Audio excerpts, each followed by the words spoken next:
right here, man.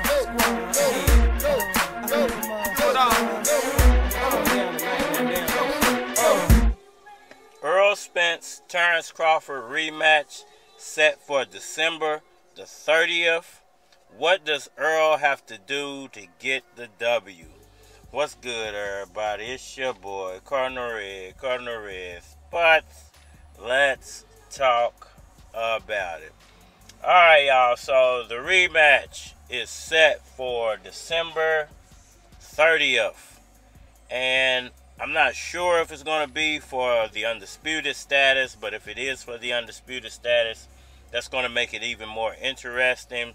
I just want to break down what everybody's saying, give my 1,000 nickels for anybody listening. A lot of people, see my talent, they recognize it, and, the fashion that I defeated Errol Spence Jr. in. A lot of people give me my credit now, and a lot of people still have doubt because they want to throw shade. They just can't grip their mind over the fact that how I performed in the fight versus him. So they would say, oh, well, he wasn't the same fighter or stayed in the weight division too long. But the crazy part about it is I had already stated that those was going to be the excuses come fight time when me and him fight. All right, y'all. So the rematch is taking place December the 30th.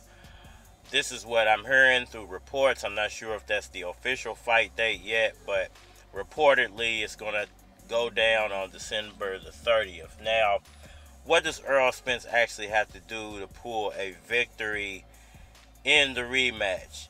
Me personally, I think if there was a weight issue, and I do believe that there was a weight issue, Errol Spence ballooned up very high in weight.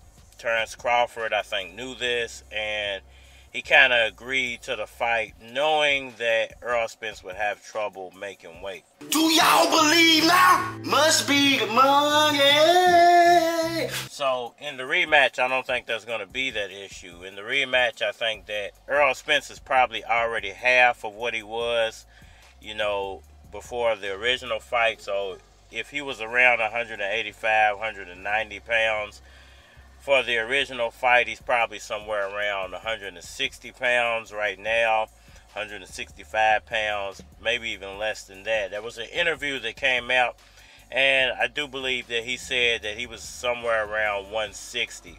It might have been a little bit less than that, but it seems like he's a whole lot closer to fight weight this time, and he's not going to have to do such drastic things to make weight. I mean, let's just be clear. First of all, you're my brother. I love you. My younger brother. Period. Not only that, I believe he's already working with Blu-ray. I do believe he's already in training to where I don't think he was even training at all weeks before the original fight. So a lot of things are different in this fight. Now, what does he actually have to do in the ring to beat Terence Crawford? Are there any adjustments that he needed to make? Does he need to change his whole way of going about the fight? Can they go in with the same strategy? No doubt. Listen, man, we got to stop pushing out this narrative that obesity is okay, man. People saying they fat and they proud. When I was fat, I was never proud of myself. I was always unmotivated. When you fat, man, people start treating you like you're not even human. They look at you like you a monster. It's 70 million people in this world that's obese, and I'm here to change that, man. Action is key, man. Let's get it. Obviously, they can't go in with the same strategy because the strategy for the first fight was to just try to break him down, and we can see that everything that Errol Spence tried to do in that original fight, it didn't work. So if they went with the same strategy, it's obviously not going to work, from the nutrition on down to what he did in the ring. So to me, I don't think that he has to completely change the game plan. But as far as, how he goes about things, but when it comes to what he actually did in the ring, I think there are some adjustments that are going to need to be made. How he approaches trying to beat Bud. Now, can I put my finger on one thing where he needs to throw more jabs or he needs to come out and be more aggressive? I don't really think that it's that. I think that it's a myriad of things that went wrong. So it's going to be hard to just point out one thing and say, well, if you change that, you can beat him. No, I think that there needs to be adjustments made all the way around. I'm not even sure if he needs to change any of his in-ring abilities or the way he goes about fighting. I'm not sure if that was the reason he lost the fight. I really think it was the preparation, the lead up to the fight that actually lost him the fight. First week, bullfrog dressing. This week, corn and steak. Yeah, with a baked potato. Bud Crawford rolling over in the boxing gym right now. Now, when it comes to the undisputed status, you know, well, if he actually beats Terence Crawford, you know, what does that change? Does it change how you look at Errol Spence? Does it change how you look at Terence Crawford? I think if he actually becomes undisputed, it's really going to shake up the boxing world, because I don't think anybody's giving him a chance of it. And if he actually does become undisputed, I really don't even think it matters, because most likely he's going to end up dropping those titles anyway. I think if he wins, it's more just for principle. Even if he wins all the titles back, well, at least the 3 that he got, plus the one that Terence Crawford was holding, if he wins all 4 of those titles, or 5, I think there's an extra belt in there because of the Ring magazine that Terence Crawford picked up. Now, if he was actually win those back, I don't think he's going to fight again at 147. So, even if they do have a trilogy, I think the final fight, you would actually see it at 154 and not 147. So, I think that even if he wins and becomes undisputed again, we're not going to see him fight Boots. We're not going to see him try to fight Keith Thurman at 147. We're not going to see him try to fight Stanionis or anybody else at 147. I think it'll be just merely for principle. He's going to go take a couple of pictures. He might hold on to the belts for a few months. And then you'll most likely see him drop all the titles and fight Terence Crawford for the 3rd time at 154 pounds. So I really don't even think it matters if he wins all the titles back at the end of the day. I think it's basically going to be for principle and pride at that point. And you'll most likely see Errol Spence move up to 154 finally, where this fight should have been. But because Terence Crawford is who he is and he does stuff funny style, then we got to go through this 147 fight one more time. I just hope that Errol Spence comes prepared for that and don't half-ass it this time.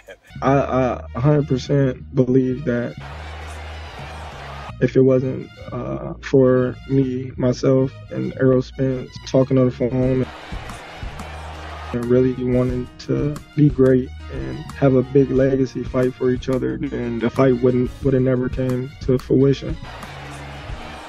I feel as if they in it to have leverage and control over everything. So when you look at PBC, you know, Errol had 3 belts. They had 3 belts over there. And they wanted 100% control, and they didn't want to work with Tom Rank. Y'all let me know what y'all think about all that down in the comment section below. Hit that like button, follow me, share. Subscribe. Holler at me on all social media platforms, Facebook, Instagram, YouTube, Twitter. But you're more than likely to get a response on the tubes, so holler at me over there. If you want to collab or feature a product or your channel on my channel, feel free to hit my Gmail, because it is flockofcards@gmail.com. And we are live. Now who you know better? Dolce & Gabbana umbrella, keep the weather off the leather. Life's a bitch, and I'm sure you let her. She try and hold me down, but you know I wouldn't let her. I go so cold, drove in the joke. Hoes in the car, getting low off the hard. Wake up, bitch, I show you where it is. 502, let me show you where I live. Wake up, bitch, they sleeping on the field. Freak up in them heels, getting freaky off the pill. I told that bitch I been that nigga, I been that spizzer, I been hair hooks like Lou Well Cinder. I'm here. You know them boys going dirty. It's your boy Keys, player, this is my year. Hey, we got the good rockin' front to back. Ain't gonna be no hating shit around here. Hey, is that for us? Is that for us? Is that for us? I fucks with it. Is that for us? Is that for us? I fucks with it. I'm doing it, moving it, proving it. Come through with it, go ahead, move it, bitch. Young Lewis is way too cool with it. I keep a chicken in the bird like ludicrous. I got a stupid clique, hooligans, bruise your shit. Not the type of cat you wanna get into it with. Keep running your mouth, I'ma put a shoe in it. Won't stop till I'm super rich, nigga, use a bitch. And I'm the best thing left, man. Wet game, leave your dame with a sweat stain. So niggas wanna start shit when I'm riding with they bird like Leonard Part 6. You know them boys gon' dirty. It's your boy Keys, player, this is my year. Hey, we got the club rockin' front to back. Ain't gon' be no hating shit around here. Hey, is that for us? Is that for us? Is that for us?